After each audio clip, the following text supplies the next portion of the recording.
Assalamualaikum warahmatullahi wabarakatuh. Halo teman-teman, balik lagi di Yaku Rama Channel. Masih sama gua Rama di sini. Buat yang belum kenal, kenalin nama gua Rama. Ini video kedua gua. Kalau yang belum nonton, kemarin pada video gue yang sebelumnya gue bercerita tentang pengalaman mistis yang gue alamin pada saat gue touring ke Pelabuhan Ratu. Untuk lebih lengkapnya kalian bisa cek di video sebelumnya ya. Nah, pada hari ini gue pengen sharing tentang pengalaman mistis yang gue alamin di rumah gue sendiri pada saat gue baru pindah ke rumah yang sekarang gue tempatin. Oke, sebelum ceritanya gue mulai, gue mau ucapin terima kasih banyak buat teman-teman yang udah support channel ini, yang udah subscribe, yang udah berikan komentar yang membangun, dan buat yang belum, bisa diklik dulu tombol subscribe-nya, bisa di-share apabila video ini memang menurut kalian menghibur, dan jangan lupa nyalakan loncengnya agar nggak ketinggalan video-video kita selanjutnya. Oke, terima kasih banyak. Oke, langsung aja ya, kita mulai ceritanya. Jadi gini, ceritanya ini bermulai pada tahun 1989. Pada saat gue baru pertama kali pindah ke rumah ini. Sebelumnya gue jelasin dulu ya. Pada tahun itu, daerah sini masih sangat-sangat sepi. Even rumah di sebelah kiri kanan rumah gue itu masih belum ada apa-apa. Masih tanah kosong. Masih kebun-kebun. Banyak tanah-tanah kosong ya kan. Nah, waktu itu baru rumah gue yang udah jadi dan kiri kanan masih dalam proses pembangunan. Waktu itu usia gue masih kecil ya teman-teman. Masih SD kelas 2 mungkin atau kelas 1 gue lupa. Jadi pada saat gue baru pindah ke rumah ini, banyak banget kejadian-kejadian goib yang gue alamin sama keluarga gue.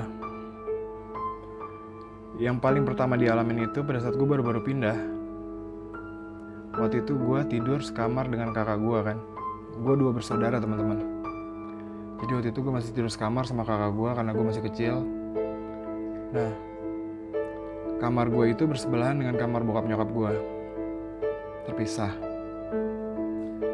Kondisi di kamar gue itu, di belakang kamar gue itu terdapat gudang teman-teman buat nyimpan barang-barang bekas. Pada saat kita baru pindah, seminggu pertama, 2 minggu pertama masih belum terjadi apa-apa. Tapi setelah sekitar hampir sebulanan lah, mulai gak ada gangguan-gangguan.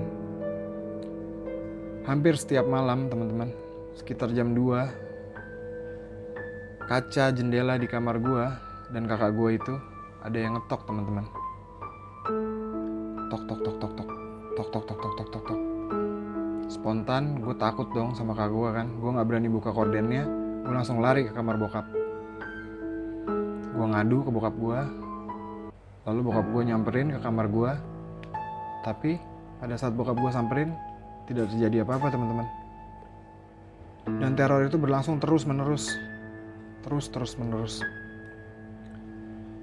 Pada saat itu karena gue sama kakak gue masih kecil, jadi otomatis orang tua biasanya kan kurang terlalu percaya ya sama omongan anaknya yang masih kecil kalau soal-soal hal seperti itu ya. Nah, sampai pada akhirnya saudara-saudara gue nginep di rumah. Tante-tante gue, sepupu-sepupu gue pada nginep. Tidur di kamar itu rame-rame. Dan lo tahu apa? Dalam keadaan rame pun kita tetap digangguin. Malam itu kaca itu tetap diketok-ketok. Dan spontan gue yang segitu ramenya tetap aja gak ada yang berani buka jendela itu. Kita spontan lari keluar, bangunin bokap gue. Dan ternyata apa? Tidak terjadi apa-apa teman-teman. Seperti biasa pada saat bokap gue ngecek nggak ada apa-apa. Akhirnya karena kita ngerasa ini udah terlalu mengganggu, kita minta tolong, kita minta bantuan sama orang yang ngerti tentang hal seperti ini. Dikarenakan gangguannya bukan hanya ketok-ketok itu aja teman-teman. Jadi nyokap gue pun sempat ngalamin. Nyokap gue waktu itu lagi mau mandi. Dia masuk ke kamar mandi, belum menyalakan air. Otomatis kondisi ubin pada saat itu masih kering teman-teman. Terus nyokap gue terjatuh, kepalanya kebentur, dan kita semua mengira dia terpleset kan. Tapi apa? Menurut cerita dari nyokap gue gak kepleset. Nyokap gue ada yang dorong. Nah, dikarenakan gangguannya sudah mulai berbahaya, akhirnya kita minta tolong sama orang yang mengerti. Dan kebetulan ada salah satu teman kakak gue yang ngerti soal hal kayak gini. Dipanggillah dia. Akhirnya dia coba menangkap dan berdiskusi dengan makhluk tersebut. Menurut penjelasan dia, makhluk tersebut itu berwujud perempuan dengan pakaian seperti penari Bangkok. Dan kenapa dia sampai tega mendorong nyokap gue seperti itu? Katanya dia suka sama bokap gue, teman-teman.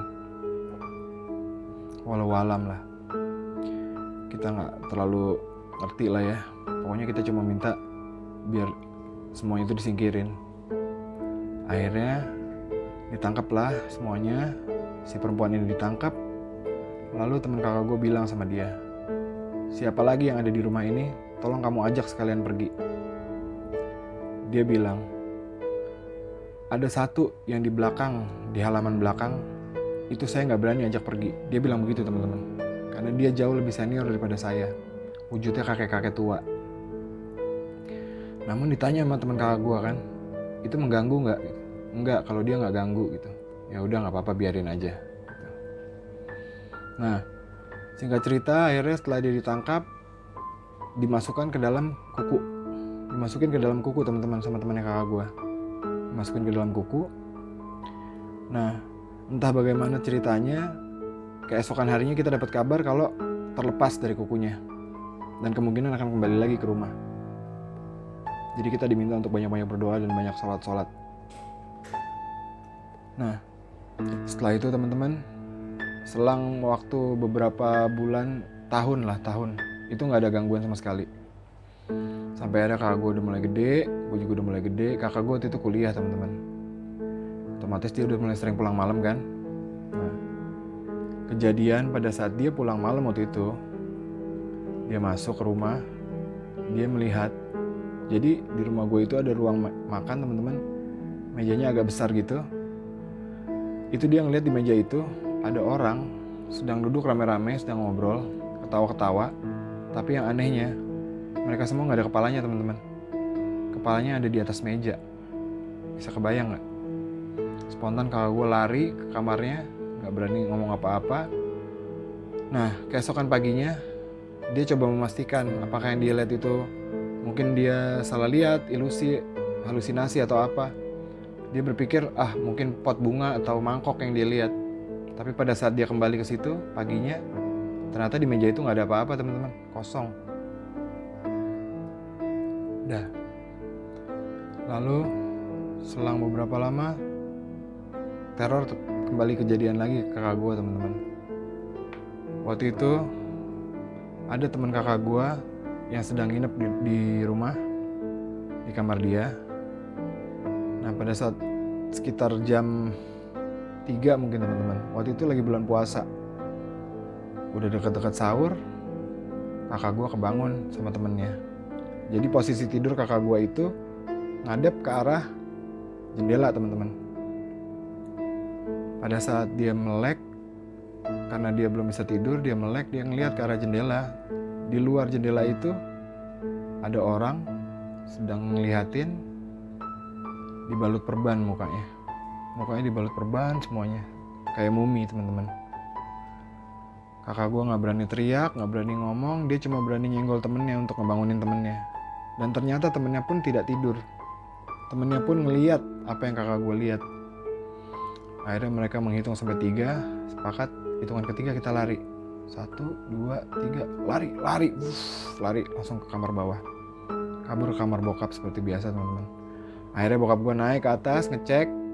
Jadi kamar kakak gue itu posisi di lantai 2, teman-teman. Nah, orang yang dia lihat itu ada di luar jendela, otomatis dia ada di lantai 2 dan itu hanya balkon begitu, teman-teman. Nah, setelah bokap gue ke atas, dicek di jendela itu, dibuka jendelanya, tapi nggak ada telapak kaki sama sekali di balkon itu. Walau alam. setelah gangguan itu terjadi lagi. Pada saat itu saudara gue ada yang main ke rumah, teman-teman. Saudara gue main ke rumah, lagi nginap. Pada saat itu dia lagi main ke teras belakang sendirian. Dia lagi mau ngerokok kalau nggak salah. Dia ngeliat ada orang lagi duduk di teras gue di atas kursi, mengenakan pakaian merah, teman-teman. Seperti jubah warnanya merah, sedang duduk di kursi. Dia nggak banyak bicara, nggak banyak apa, dia langsung lari ke dalam cerita ke kita semua. Tapi pada saat kita cek udah nggak ada. Lalu lanjut, akhirnya gue pun mengalami juga gangguan. Waktu itu gue lagi di bawah tangga, teman-teman. Jadi ada ruangan di bawah tangga gue, itu tempat sepatu. Waktu itu gue lagi nyari-nyari sepatu. Tiba-tiba kuping gue ada yang nyolek. Kuping gue ada yang nyolek, otomatis gue nengok dong. Di belakang gue nggak ada siapa-siapa, teman-teman.